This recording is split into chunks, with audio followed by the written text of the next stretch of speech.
Are cars still allowed up here? No. Okay. No. You saw that marking though, right? Yeah.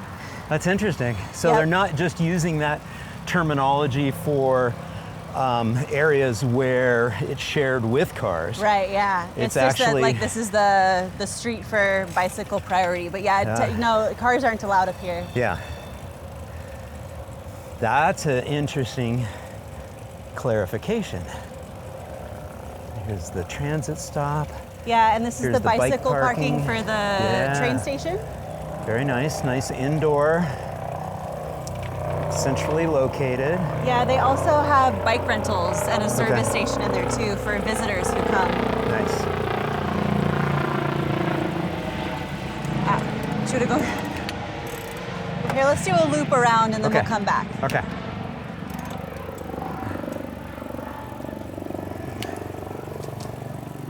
There's some nice B-roll in this area, probably for your video. Fun little art areas in there. Yep. Public space.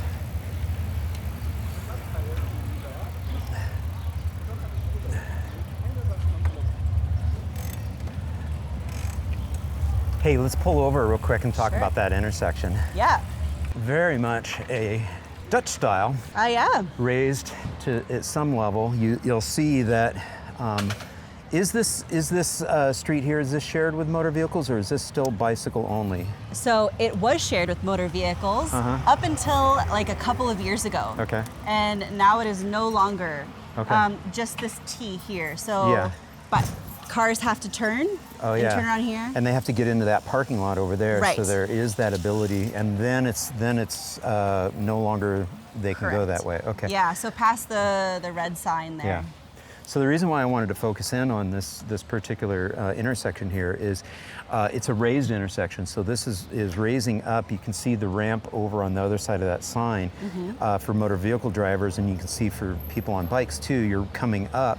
So this entire intersection is a raised intersection, which sends a message to motor vehicle drivers that you're entering a pedestrian and cycling zone. And they had the good graces of paving it in red pavers. Yep.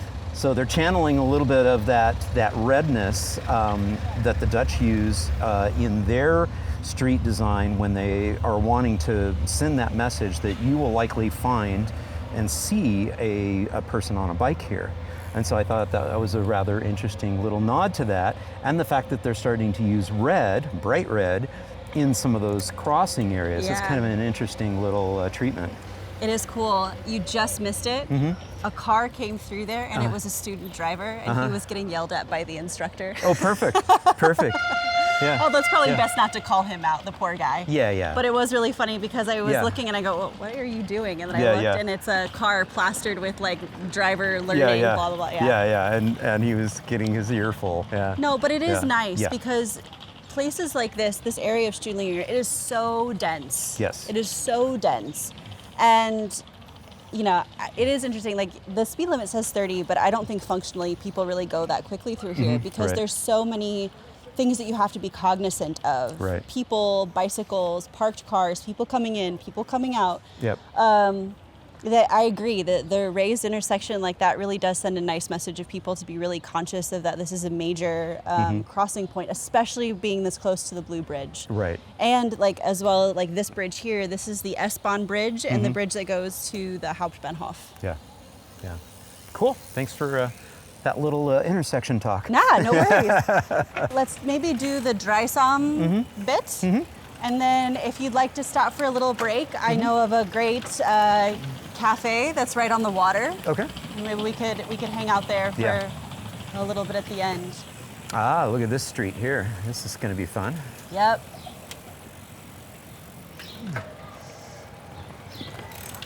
So again, nice brickwork treatment here.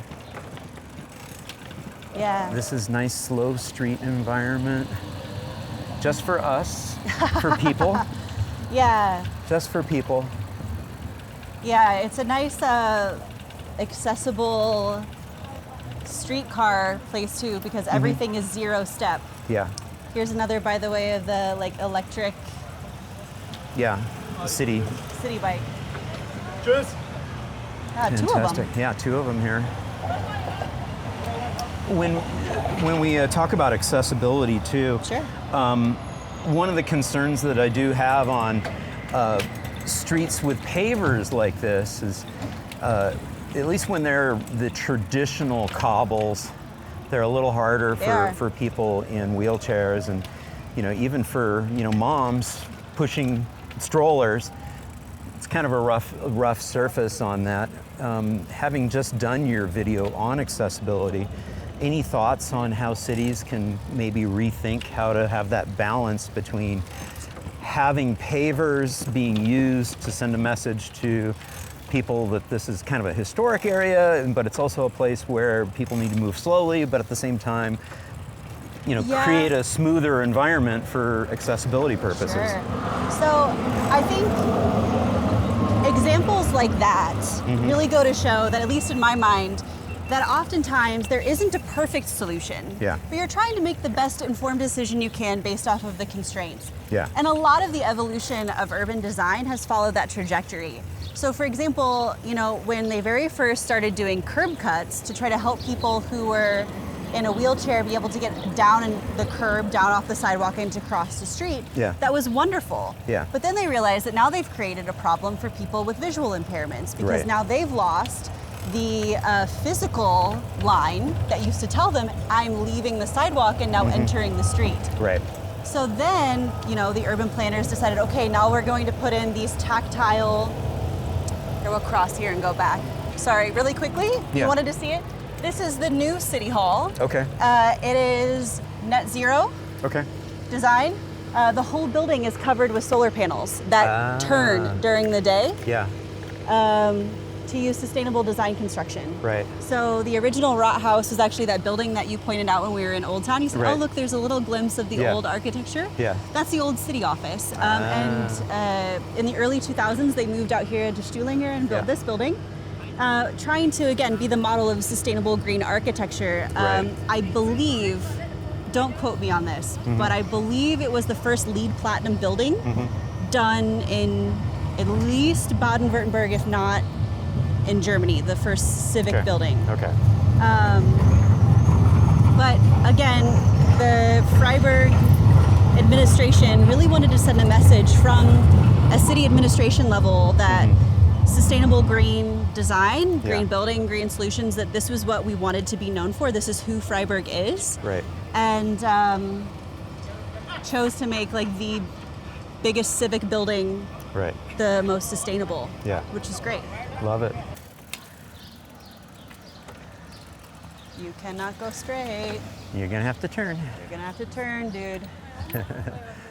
Okay. He's got his blinker on. Yeah.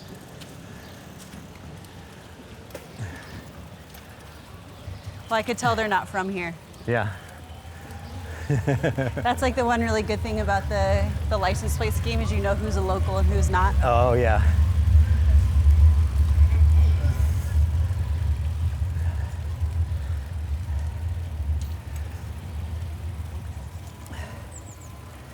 Yeah, but getting back to the bike industry, I mean, that would be my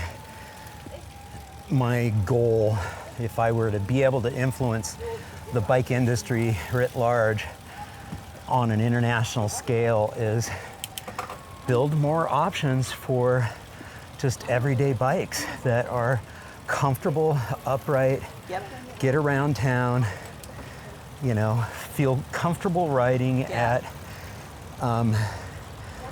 at the 15 to, 25 kilometer per hour speed. And a little bit less of the emphasis on sport and recreation. Which we don't need any more improvements there. We've done a great job on that. We do great work. And I think there has to be a shift to a lot of Jonathan's a roadie. And he'll be the first to admit, we're gonna hang a left here. He'll be the first to admit that there has to kind of almost be a mind shift to amongst the cycling community itself. Yeah. Like the emergence of e-mountain bikes and e-road bikes specifically really ruffled a lot of feathers. Yeah. Because, you know, cycling was something you had to earn. Yeah. And like, oh, well, they're just, you know, you get like the, oh, they're cheating. Yeah, yeah. But you really have to start thinking about the fact that like, when we're all outside, we all benefit. Yeah. Because like, yeah, is like that guy who's just taking an e-mountain bike up the hill, like cheating for his fitness? Maybe a little bit, but that could be somebody who would not have otherwise been on a bike. And now that he is on a bike, they have empathy for the conditions that cyclists ride under. Yeah, And might yeah. be more aware when they're behind the wheel now. Yeah. Yeah, Peter Flax just wrote a book called Live to Ride, and I had him on the channel, and one of the phrases, one of the sub-phrases of the book is, if you're riding a bike, you're doing it right. Exactly. No judgment. Yep. If you're riding it, that is what counts. All right, we'll turn.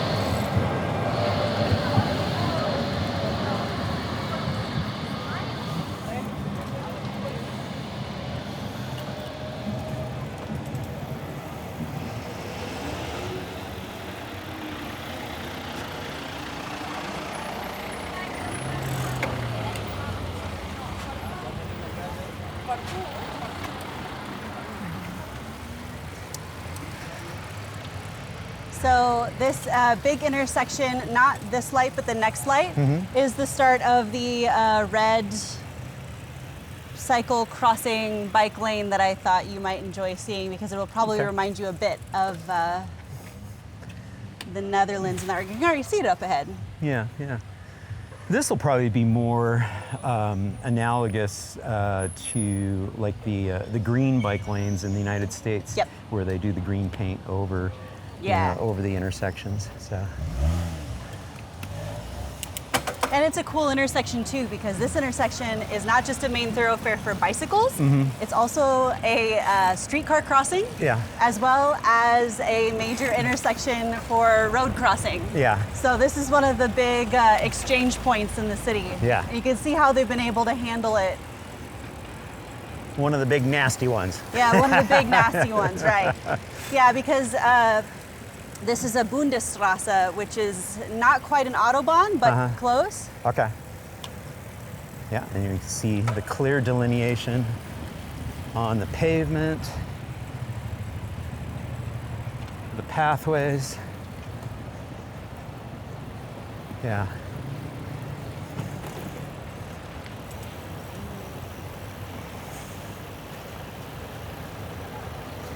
All right, we gotta hop off here.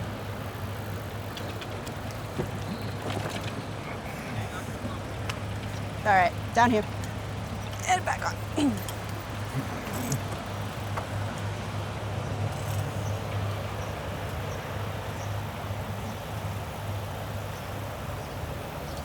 And look at all the cars. All right. So these FR1, this is one of those bicycle highways, Right. but the big thoroughfare separated bike paths for going long distances. This runs along the Dreisam River. So on this side, it is bicycles only. On the other side of the river is pedestrians only. Ah, okay. And then of course, as you can see here from the traffic next to us, this is a much more efficient way to get from point A to point B here in the city.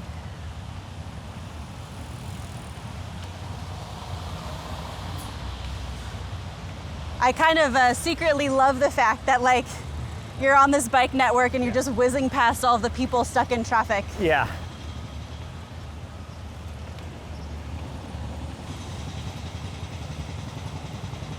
And you can see on the other side, the pedestrian realm, there's some nice cafes right next to the trail. Very nice. Oh, this is fun.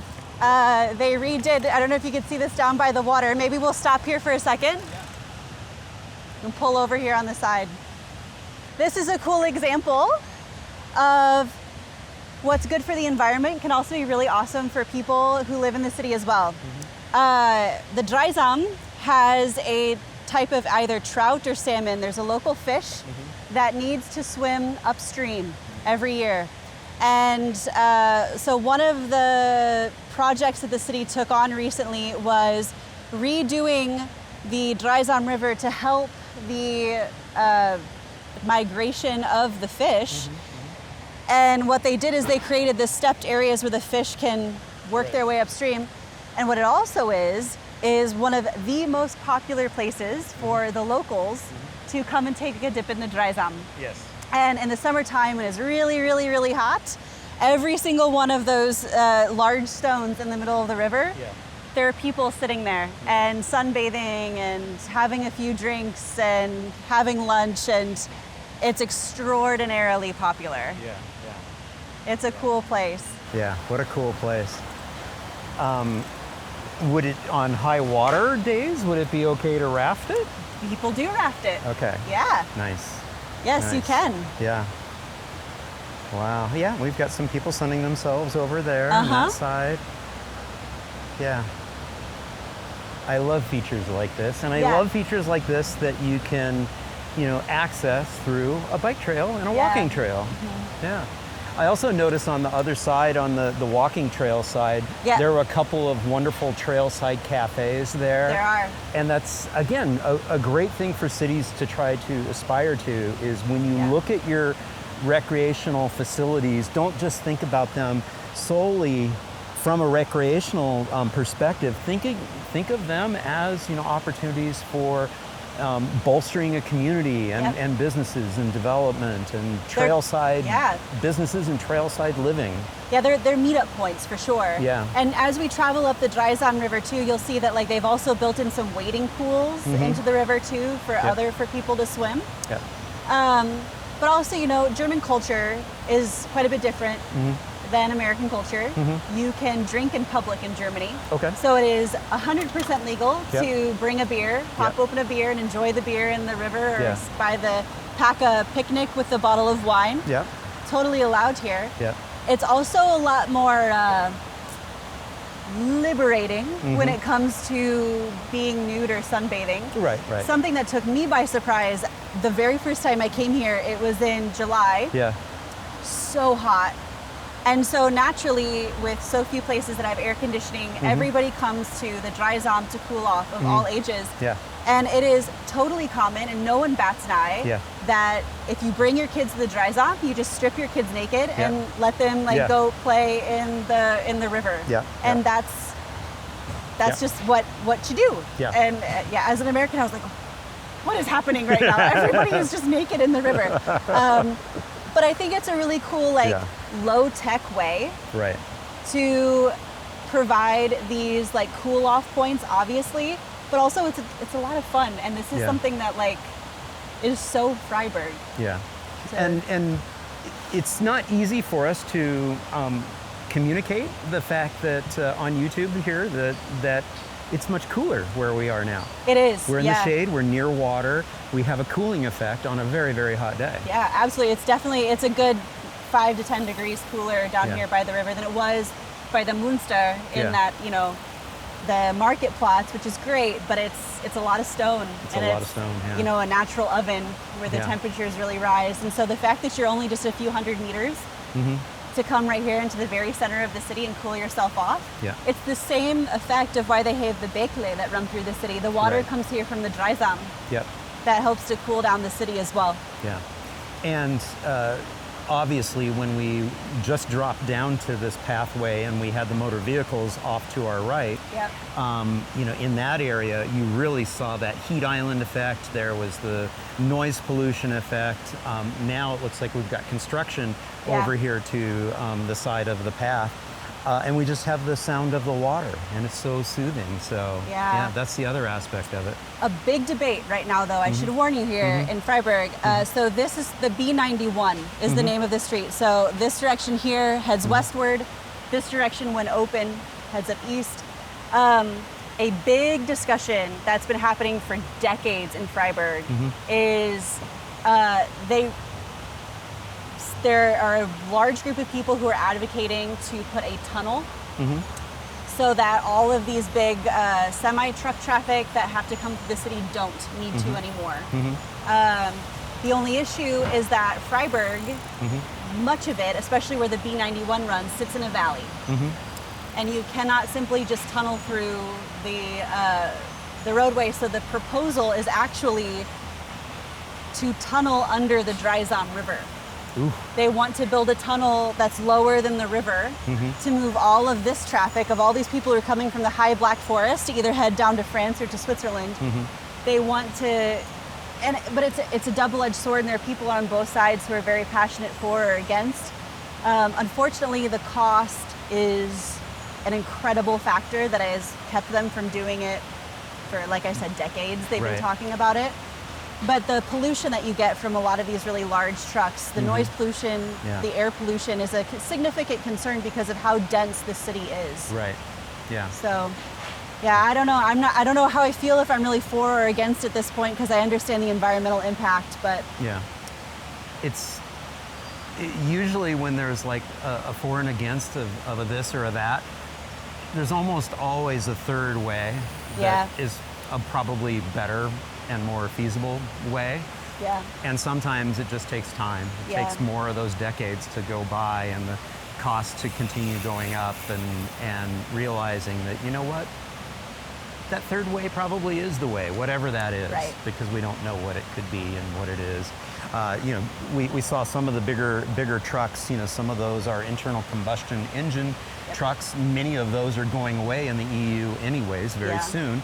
And so part of that problem is going to start to fix itself as we do see more of an electrification of the motor vehicle fleet. But what I always say is that not only do we need the electrification of the motor vehicle fleet, we also need to shrink the motor vehicle fleet. Right. So again, building out more facilities, more networks like this that encourage people to be able to take active mobility so that they don't feel like they have to drive. For those longer trips, for those people who must drive, or for the long freight journeys, you know, we need to find alternate solutions for them too. Absolutely. So, yeah. Absolutely. And it's a tough thing. I mean, like what made Freiburg so prosperous for so long was the fact that it was this major junction, this major intersection, that you have people coming down from the high Black Forest. You're so close to France, you're so close to Switzerland. There's a reason why people want to come here, but then on the flip side of that, now you have all of the traffic that comes with them. So I think, like, I agree, being able to provide them with alternate opportunities is key. Yeah. And I love to what you just said there was very, very profound in the sense that this city exists where it does because of its strategic importance within the overall region. And it also existed long before the automobile. Absolutely. And so being able to reimagine what the city could be like without as much motor vehicle traffic isn't like we're dreaming stuff up in you know, science fiction. It's like, no, it existed before. Yeah. We had other mobility modes back then, you know. Absolutely. It was walking, and then it was, you know, animal power, and then it was rail power, and then, you know, so. And they've been doing, I have to give the city credit because I do think they've done a really nice job in, like, we actually didn't buy a car until we moved to a smaller village because we needed to move for a variety of other reasons. But when we lived in the city, we didn't own a car because we didn't need to. And the city has done a really wonderful job of making that lifestyle the default lifestyle. So, like, for example, we're 45 minutes away from the Basel-Mulhouse airport, which is like the closest international airport to us. It's not on the train line, so instead they have a fleet of electric buses that shuttle you every 30 minutes between the Hauptbahnhof and the airport, and it's like $10 to drive 45 minutes to get to the airport. It's so efficient. It's so easy. Yeah. And it's cheaper than parking. Right. Right? And it's cheaper than and it's just, I think like they've done a really good job of trying to create all these various modes of transportation. Yeah. Yeah. That's nice. Yeah. I love it. I love our backdrop here of the sound of the water. Oh, good.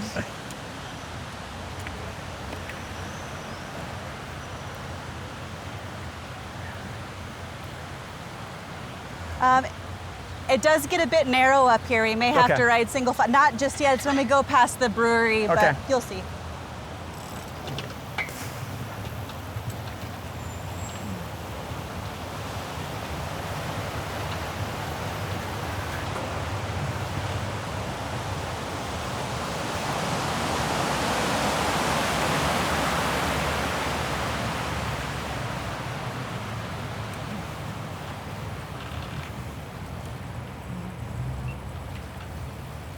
Here's your case in point right here with the trucks. Yep. There's the B91. Yeah.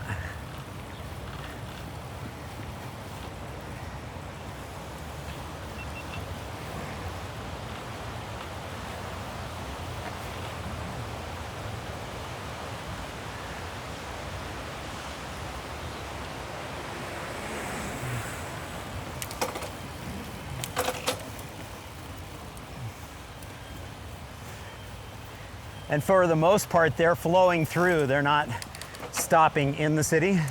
Yeah, the big trucks, yes.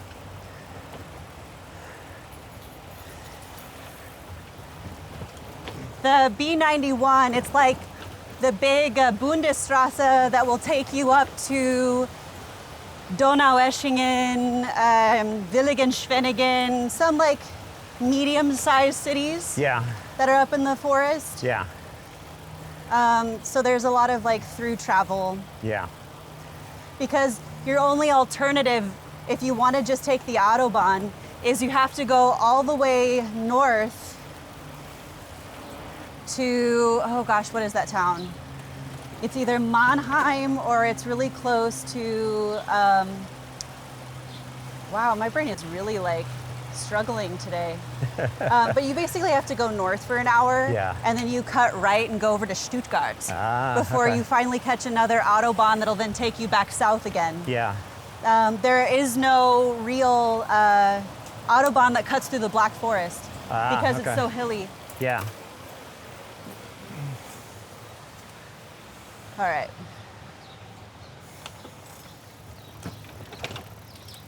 Let's see, can we cross here? We'll go straight, just kidding. I don't think there's a good crossing there over the B31, so we'll go up and then around. Follow brewery. the... I smell the brewery. Yep, it's right there. Yeah. Head this way. Unmistakable. Yep. Aroma.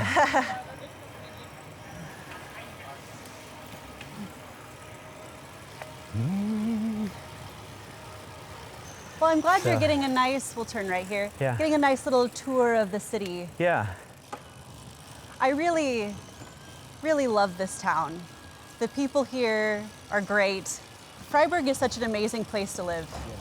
And I can't understate that enough.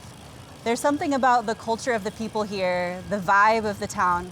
I've said before, the fact that it's a university town really makes it, it gives it a life and a vibrancy. Like even in the US, right? Like university towns have always had something that it makes it pretty special. Yeah. Yeah, to your point, you know, university towns just have a level of vibrancy to it, you know. It's got that youth, they tend to be more active, mobility oriented anyways. Yeah, and the community here is really young. There's so many families. There are so many people, like everyone is always outside. I mean, it's hard not to be when you're this close to the forest. You have so many fun things to do, but like this is a community where it's a bit more international, and I think it's just a really nice place to, it's a nice place to live all around. Yeah. Truly. Yeah. I'll do a very un-German thing and we'll just cross. It's Very un-German of me. it is very pragmatic of you.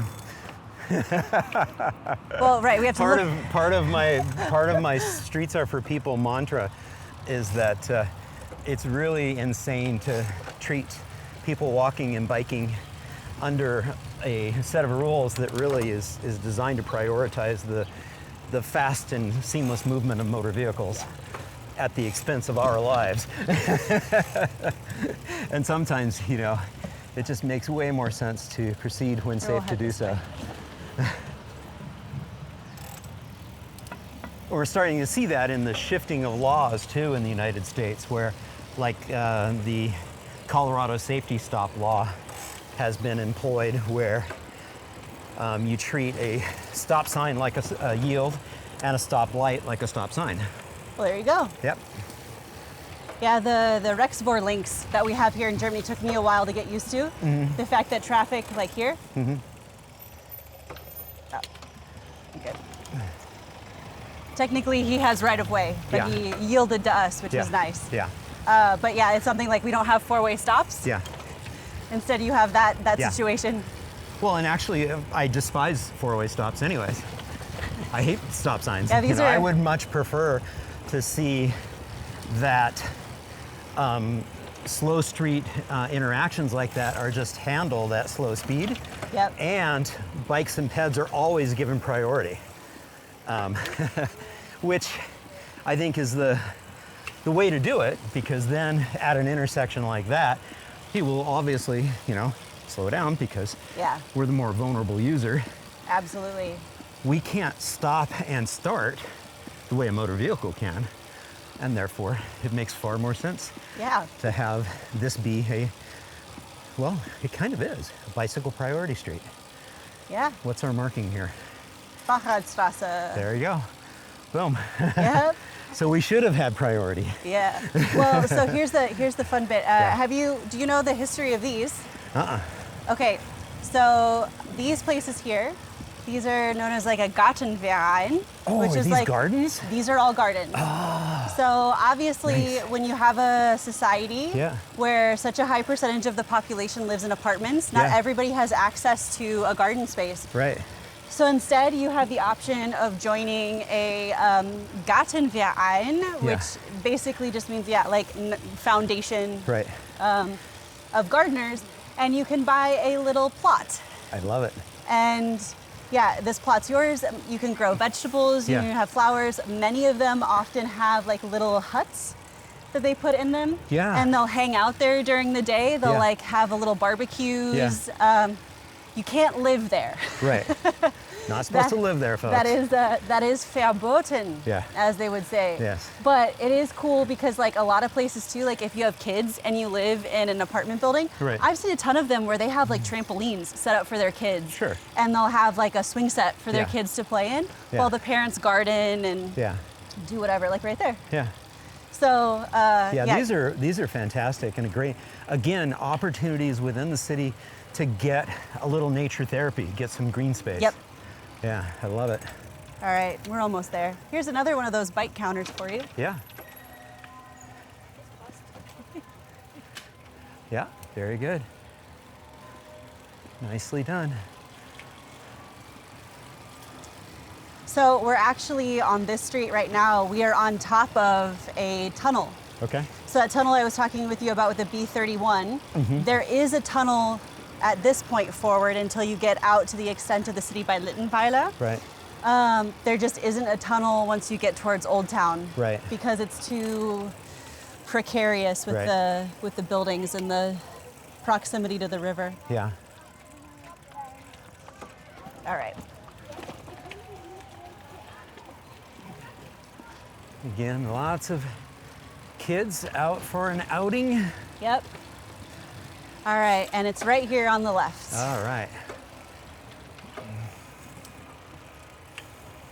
We've done quite the tour on this little adventure.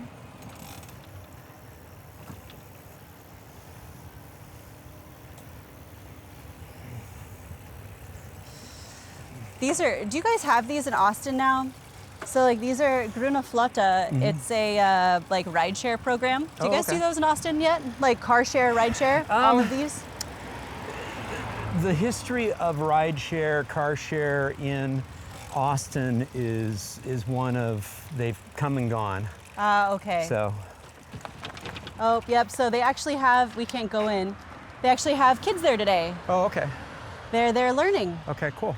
Yeah, so this is the Verkehrswacht, and it is a program that they run along with the school system to help teach children about rule safety, road safety, but instead of like driver's ed when you're 16 in the US, you take this as a kid to get a certificate to be, you know, proficient in knowing the rules of the road. And it's nice because it's run, like I said, in parallel with the school system. Right. So the kids will actually come here as a class during the day, and they have like a schedule with all of the different local schools. But the police come and help too. You can see like they're parked here behind me. They come to help assist all of the kids. Right. But it's a really cool little place because again, like it's not just learning about the signs. It's like getting that experience there because the expectation is that again, kids have this level of autonomy in Germany. Right. And as a parent as well, I want to make sure that my kids are safe. Right. And that they're very well versed in what the rules are and how to abide by them and learn respect for the rules. And I think it's a really cool program that they run. Right, yeah. That's cool. Yeah. Yeah, and of course we can't film it right now because the kids are in there. It's really cool. Yeah, cool. Good stuff. Yeah. All right. Do you know what ages they do here for their certificate? I think it's around the age of 10. Okay. I think. Yeah. But in the Netherlands, I'm not it's 11, sure. It's 10, 11, 12. Okay, so then it would be, I believe it's around that age here too. Yeah. My kids aren't in Grundschule yet, so I don't have the first-hand experience. Yeah. But it's cool. Yeah, and that's about the age where they have the ability to sort of navigate streets a little bit better and understand the rules. In the Netherlands, it's assumed that by the time you're 10, 11, 12, you can navigate yourself around the city. Yeah. So. Exactly. That's why they have that certificate program to make sure that you really do know the rules of the road. Yeah, well, it's important. I mean, like, especially if you really want to have the cars I think there has to be like a two-way expectation. Sure. You hear that all the time from Americans in the United States. We're like, oh, those crazy cyclists. Yeah, yeah. And you know, I don't think the majority of cyclists out there are crazed. Right. But if there's enough people who aren't abiding by the rules, there's a reputation amongst the drivers that there is a lack of respect for like the regulations that keep everybody safe. Yeah. So there has to be a two-way street. Like just like you need to have a license to drive a car safely. Yeah. You know, if you look at a bicycle as being an equal on the road, then there also has to be that same level of training and respect that goes into navigating it as well. Yeah. And my position's pretty clear. I don't see people walking and biking and in wheelchairs as equals to drivers. I consider them far superior to drivers. So I want to see the rules of the road be adapted and changed to prioritize people. Yes, absolutely. So that's my official stance. But as controversial as that might be. Oh no. So this is bordering the forest now that we're on. And this train track here will take you up to the Black Forest, a lot of the like vacation-y spots. Oh, okay. And this is just a quiet street. Yep. We haven't seen a car yet. No. And we've got plenty of people walking, biking. Yeah, and it's again much cooler right here next to the forest. Yeah, yeah. Which is really quite lovely. Yeah. Yeah, when I lived in Freiburg, this was like my favorite running route. Okay. It was on this street. There's like one of the big mountain bike trails ends right here. Okay. So you can maybe see. Oh yeah. Yeah. Very nice. Ironically, it's called the Canadian Trail. Huh. Okay. It just sort of, I'm not quite sure why. Huh. Maybe a Canadian helped design it. Maybe. And you can see a bunch of bikes parked here. Yeah, there's a forest kindergarten right there. Ah. So they're clearly parked here for the forest kindergarten. Yeah. Very nice.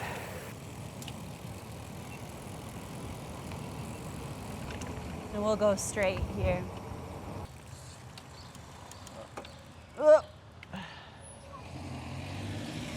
right. Rechts vor links. Yeah, it is a little discombobulating, yielding to cars Yeah. after spending time in the Netherlands, where it's always assumed that you're they're yielding to you. Yeah. Like I said, I think there's pros and cons. There's goods. Yeah. I think obviously like the Netherlands does it best, in my opinion. But it's so hard to like critique when I come from like the middle of nowhere USA, Yeah. where like a bike lane is like Yeah. who puts in bike lane? Why would you Yeah. bike? Yeah. I guess But the secret that most of North America has is just a ton of streets that are similar to this. yeah. Especially in some of the older, pre-World War II, Yep. communities near the downtown areas. There's just tons of quiet residential narrow streets that if you just calm the motor vehicle traffic down and adjust the driver expectations that they can drive fast everywhere, Yep. you can turn them into, all ages and abilities streets.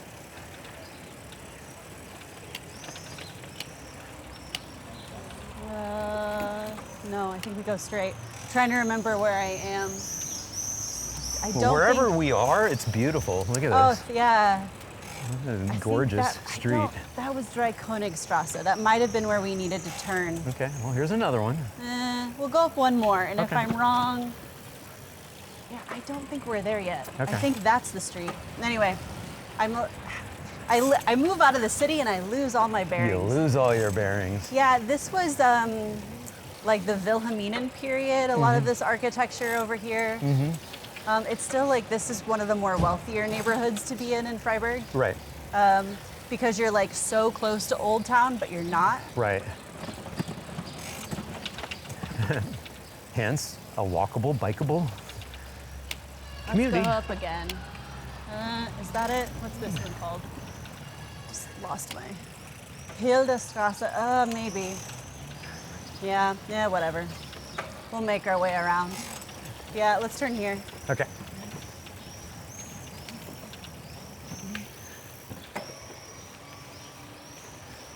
Yeah, all right.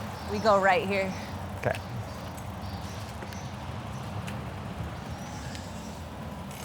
Let's hold on. Missed it. Let's do this. Here, follow me.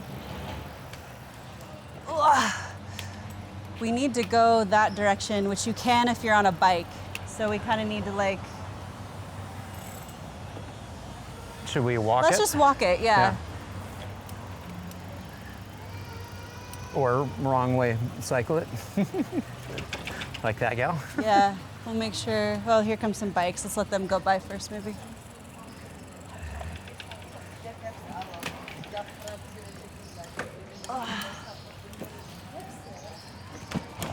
Okay. Yeah, it's free for bicycles to go the wrong way, but not cars. Yeah.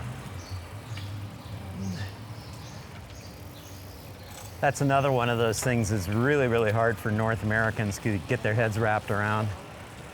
Yeah. For so many people, they're just like, oh my gosh, that's certain death. It's like, well, no, because Yeah. drivers are supposed to be driving at 15 miles per hour or 30 kilometers per hour. Yep. So it's not certain death.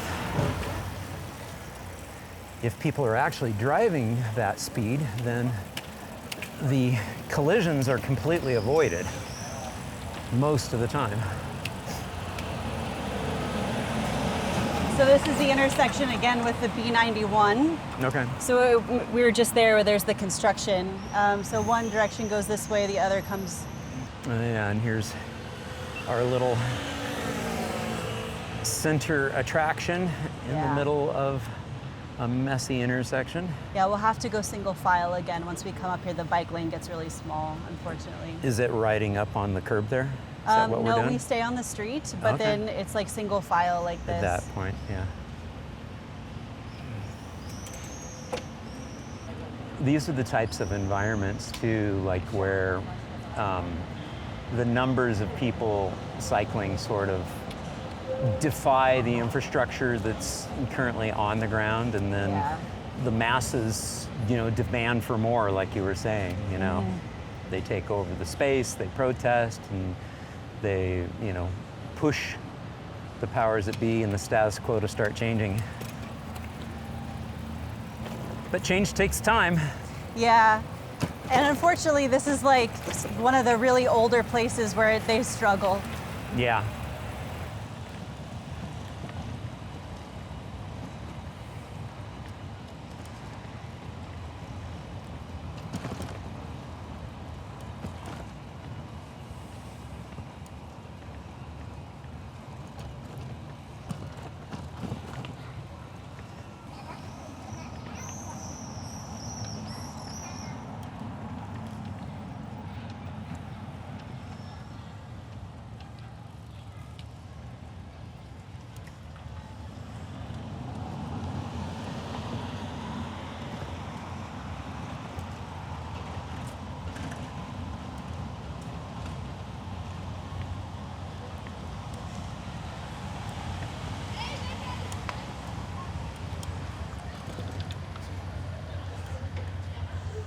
Looks like a big group of people are all headed up. Okay, so let's park our bicycles over here and we can head up. Ashton? Yeah. Thank you so much. Absolutely. This is a lot of fun. This was a lot of fun, and we're at a beautiful location overlooking the city here, and we saw a lot today, and I need to release you and send you back to your family. Well, I'm very happy to share our little neck of the woods. Yeah. It's a fun city, it's a fun place to be, and I love sharing Freiburg with people because I think if more people got to see cities like mine, I think I would hope that they would feel impassioned to advocate for some of the same features that we have that I think makes living here just so wonderful. Things that make it a great place to be a kid and an adult too. Yeah. And find a good pace of life. Yeah, yeah. Is there anything that we didn't talk about that you'd like to leave the audience with in terms of either what we saw today or a final plug of your channel and what people can expect? All right. Well, let me think about that. So I think one of the understated things that makes a community like Freiburg so great is the community. Yeah. And we talked a lot today about the infrastructure that allows people to be outside. But I think there's a watershed moment that happens of when you get enough people outdoors and enough people in public spaces that you start to begin to build a passive community. Yeah. There are just people around and there's eyes everywhere. And it's that kind of behavior that makes our community so much safer. I mean, there's been so many numerous studies from like a safety perspective that the best form of policing is just people outdoors, other people around. Yeah. And what happens here in cities like Freiburg is because so many people are around, you have a community here where you feel safe. Like if I'm like, I'm a young woman who likes to run and I feel safe doing that here by myself, even in the early mornings or late at night, because there's a community of people here where I sort of feel like everybody's watching out for me. Yeah. And then I think also for the kids, all of these spaces that we've talked about, that we've ridden past, there's a feeling here that there doesn't have to be kid-friendly spaces and adult-friendly spaces, but that we can build spaces where everybody wants to be and everybody is welcome. Yeah. And then the expectation is that as a community, we maintain these spaces because everybody benefits. And I think there's just a spillover effect that then happens everywhere, that once you get the infrastructure, then the people come. And once the people are there, they demand more. And I'm excited for places like that. Yeah. And I think on my channel, the overwhelming message that I hope comes across, or that I try to communicate with people, is that I think we can learn so much from looking at positive examples of what happens in other places.